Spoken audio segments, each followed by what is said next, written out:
दोस्तों, जनमंच पर एक बार फिर से आपका स्वागत है। टाउन पार्क में है और हमारे साथ एडवोकेट रजत कलसन है। रवि आज़ाद के ऊपर जो मुकदमा दर्ज हुआ उसमें वो पीड़ित परिवार की तरफ से वकील है और लगातार हम बात पहले भी करते रहे हैं। एक ज़मानत उनकी लगाई गई थी रवि आज़ाद की, वो ज़मानत खारिज की है। क्या पूरे प्रोसेस रही है कोर्ट के अंदर, वो जानने के लिए हम इनके पास आज आए हैं। तो सर, एक बार मैं जानना चाहता हूँ कोर्ट की क्या प्रोसेस रही है। कोर्ट की सर प्रोसेस ये रही है कि कोर्ट के जो रवि आज़ाद के समुदाय के वकील थे 100-150 की संख्या में कोर्ट के अंदर रहते थे और हमारी तरफ से 1-2 वकील थे। और कोर्ट शायद बेल के बारे में पहले ही मन बना चुकी थी कि क्या करना है, लेकिन कोर्ट इस बात से ज़्यादा नाराज़ नज़र आई कि जिस तरह से पंचायत बुलाई गई, पंचायत में पीड़ित परिवार का नाम लेकर उसकी पहचान उजागर करके उस पर कीचड़ उछाला गया, पैसे लेने के आरोप लगाए गए। इस बात से जो कोर्ट है वो बहुत खफा नजर आई और कोर्ट ने इस मामले में डीएसपी से पूछा कि सेक्शन 23 पॉक्सो एक्ट के मामले में आप लोगों ने आज तक क्या स्टेप उठाए हैं। मतलब जो यूट्यूब चैनल्स थे, फेसबुक पेजेस थे, इंस्टाग्राम पेजेस थे और जो और फेसबुक आईडीज हैं, उन पर जब पीड़ित का नाम उजागर किया जा रहा था, पीड़ित पिता की शक्ल दिखाई जा रही थी, क्या आपने अपने लीगल इन्फोर्समेंट डिपार्टमेंट के माध्यम से उनको नोटिस किए या उन पेजों को बंद कराने के लिए मेटा को या व्हाट्सएप को इनको आग्रह भेजे। तो इस मामले में डीएसपी साहब जो थे, वो डीएसपी साहब बिल्कुल ही स्पीचलेस नजर आए, क्योंकि उन्होंने एक्चुअली में कुछ किया भी नहीं था। उन्होंने कुछ किया भी नहीं था। और पूरे इस प्रकरण में मैं इन्वेस्टिगेशन पे सवाल उठाना चाहूँगा कि इस इन्वेस्टिगेशन जो है पूरी तरह से ट्रांसपेरेंट नहीं है, पूरी तरह से फेयरली इस केस को इन्वेस्टिगेट नहीं किया जा रहा है डीएसपी साहब द्वारा। और पीड़ित परिवार द्वारा भी आवाज़ उठाई गई थी कि हमारे केस को सही तरीके से इन्वेस्टिगेट नहीं किया जा रहा है। तो ट्रांसफ़र करने की मांग भी उठी थी कि भी इस डीएसपी से जांच देकर किसी और से कराई जाए। नहीं, मेरा एक सवाल जी है कि SC/ST का मुकदमा और पॉक्सो भी साथ में है, तो जांच की जो इंक्वायरी जो करते हैं वो कहीं ना कहीं ऐसी कम्युनिटी के ही ऑफिसर होते हैं। तो इसमें ये क्यों हुआ कि मतलब ऐसी कम्युनिटी के ऑफिसर नहीं है? देखिए, इसमें ऐसी कम्युनिटी के अफसर नहीं है और इसमें एक डीएसपी है आर्यन चौधरी, और वो उसी कम्युनिटी से है जिस कम्युनिटी का आरोपी है। और कहीं ना कहीं मतलब आरोपी की तरफ इन्वेस्टिगेशन का झुकाव दिखाई दे रहा है। तो अब आपने अदालत की बात की थी, तो अदालत ने उस मामले में डीएसपी से बार बार ये पूछा कि क्या आपने वो चैनल्स आइडेंटिफाई किए हैं जिसमें पीड़ित परिवार का चेहरा दिखाया गया है। लेकिन डीएसपी ने जी हाँ हम कर रहे हैं, बहुत बड़ा नेटवर्क है, बहुत सारे चैनल्स हैं, इस तरह कह के अदालत को गुमराह करने का काम किया गया। लेकिन हम लोगों ने कोर्ट से टाइम मांगा और टाइम मांग के वो सारे के सारे चैनल्स जो हैं उनकी वीडियो क्लिप्स, इनके लिंक्स जो हैं कोर्ट को प्रोवाइड कराए। कोर्ट को प्रोवाइड कराने के बाद हमने कोर्ट के आदेश पर वो जांच अधिकारी को प्रोवाइड कराए।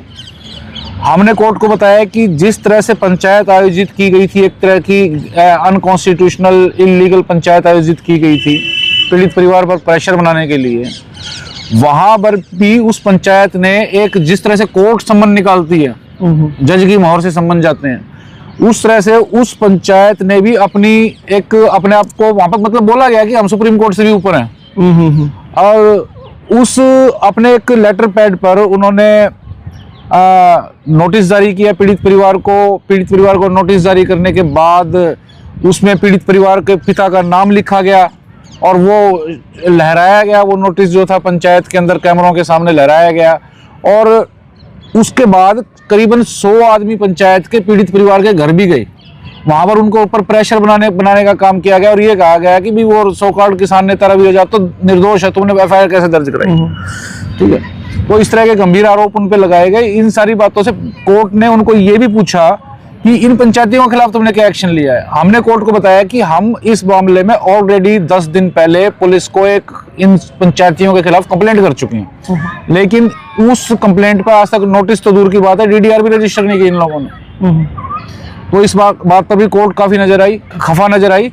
और हालांकि कल ऑर्डर में उस रवि आज़ाद की बेल को डिसमिस कर दिया गया है, वो डिसमिस होनी भी थी, काफी गंभीर आरोप थे। हमने अदालत को ये बताया था कि जो व्यक्ति एफआईआर दर्ज होने पे हजारों आदमियों को इकट्ठा करके खुद को निर्दोष डिक्लेयर करवाने की एक प्रोपेगेंडा कर सकता है, और वो बेल पे आने के बाद फिर ये हरकत करेगा, इसलिए इसको बेल नहीं दी जानी चाहिए और इससे पीड़ित परिवार की बदनामी हुई है, पीड़ित परिवार दबाव भी डाला जा रहा है। वो एक इंटरव्यू में कह रहा, हमें एक इंटरव्यू सुन रहा था, उसमें कह रहा कि सरकार के ऐसे ऐसे प्लान है मुझे गिरफ्तार करने के, और एक पंचायत हुई है, अगर मुझे गिरफ्तार कर लिया गया तो फिर बड़ी महापंचायत करेंगे, ये भी उसने बोला एक इंटरव्यू में।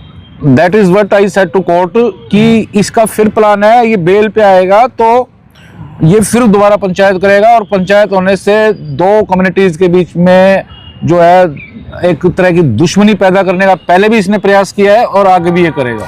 इसमें कल मैं आपकी उसमें सुन रहा था, गुरनाम सिंह चन्नू के बारे में आप बोल रहे हो, और मैंने भी गुरनाम सिंह चन्नू को सुना था उस पंचायत में कि वो बोल रहा है कि पंचायत में सच बोला जाता है और कोर्ट में झूठ बोला जाता है, और वो ये भी कह रहा है कि अगर कोर्ट में सच बोलोगे तो फंस जाओगे और पंचायत में झूठ बोलोगे तो फंस जाओगे। तो इस तरीके से वो कोर्ट को ही कह रहा है कि ये तो झूठ बोलने की जगह है, वहाँ सच नहीं बोलना चाहिए। तो इसको कैसे मतलब कोर्ट ने देखा है कल के मामले में? देखिए, मैं गुरनाम सिंह चढ़ूनी को मतलब समझदार आदमी मानता था उसको। मैंने पहले उसको सुना है किसान आंदोलन के टाइम पे, बड़ी समझदारी की बात होती थी, लेकिन इस मामले में गुरनाम सिंह चढ़ूनी ने बिना अपने दिमाग का इस्तेमाल किए इस तरह की जो स्टेटमेंट दी है, एक कॉन्स्टिट्यूशन के तहत स्थापित कोर्ट है, उन कोर्टों को झूठ का पुलिंदा बताने का काम किया है। तो वैसे तो देखा जाए तो ये कॉन्स्टिट्यूशन के खिलाफ बगावत करने वाली बात है, लोगों को बगावत के लिए उकसाने वाली बात है, भड़काने वाली बात है जो उसने की है।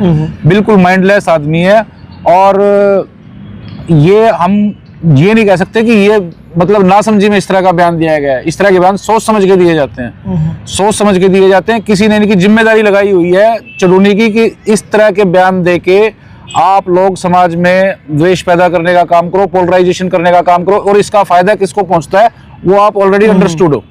ठीक है, इस तरह के बहुत सारे आर्टिकल्स हैं इस समाज में जो मतलब पोलराइजेशन करने का काम कर रहे हैं। तो हमने कोर्ट को भी बताया इस बात का, जी इनका जो सर्वोच्च नेता है किसानों का, जिस किसानों की ये बात कर रहे हैं, बार बार मेरे लायक दोस्तों द्वारा किसानों की बात की जा रही है कि किसान नेता है, किसान नेता है। मैं इसका एक और सीनियर है गुरनाम सिंह चढ़ूनी, वो तो ये कह रहा है कि कोर्ट में झूठ बोला जाता है, पंचायत में सच बोला जाता है, कोर्ट झूठ का बिलिंदा, इस तरह की ये जो उसकी एज इट इज स्पीच थी हमने कोर्ट में उसको बताई। तो कोर्ट ने हालांकि इस मामले में कुछ टिप्पणी नहीं की, लेकिन कोर्ट के अंदर बहुत कुछ था। तो भविष्य कैसे देखते हो कि मतलब क्या उन लोगों पे कार्रवाई होगी जिन्होंने पीड़ित परिवार की पहचान उजागर की है, चाहे वो सोशल मीडिया के में की है या पंचायत में की है, या पंचायत का जो निमंत्रण पत्र है जिसमें मतलब साफ साफ लिखा था कि ये परिवार की पहचान है, इन्होंने झूठा मुकदमा दर्ज करवाया है, और क्या उन पर कोई कार्रवाई भविष्य में बढ़ती दिखती है? देखिए, कोर्ट का नजरिया इस मामले में बिल्कुल स्पष्ट है, या तो उन पंचायतियों के खिलाफ कार्रवाई होगी, नहीं तो डीएसपी और एसएचओ दोनों को अपनी नौकरी से हाथ धोना पड़ेगा। कोर्ट इस कदर तक सख्त थी इस मामले में। और हमने आज भी कुछ इंटरव्यूज दिए हैं, कुछ हिसार के भी एक दो रिपोर्टर्स हैं, मैं नाम नहीं लेना चाहूंगा, जिन्होंने उस सो कॉल्ड किसान नेता के इंटरव्यू लिए हैं और खुद की भी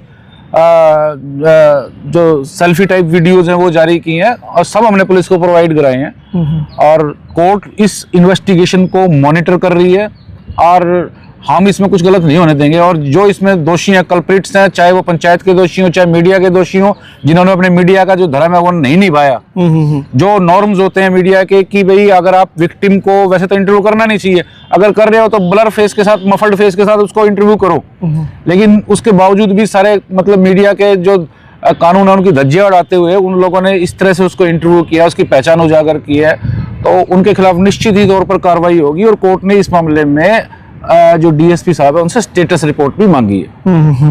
तो रजत कलसन हमारे साथ थे, इन्होंने कल कोर्ट में क्या प्रोसेस रही है वो सारी बातचीत करते हुए आगे क्या होने वाला है, और अगर नहीं होगा तो ये कहाँ तक जाएंगे, कहाँ तक लड़ाई लड़ेंगे, वो सारी बातचीत की है। और पीड़ित के पक्ष में खड़ा होना ही मीडिया का धर्म है, और जो नहीं खड़ा होता वो अपना देखेंगे। जनमंच के साथ आप बने हुए थे, अपडेट के साथ फिर हाजिर होंगे।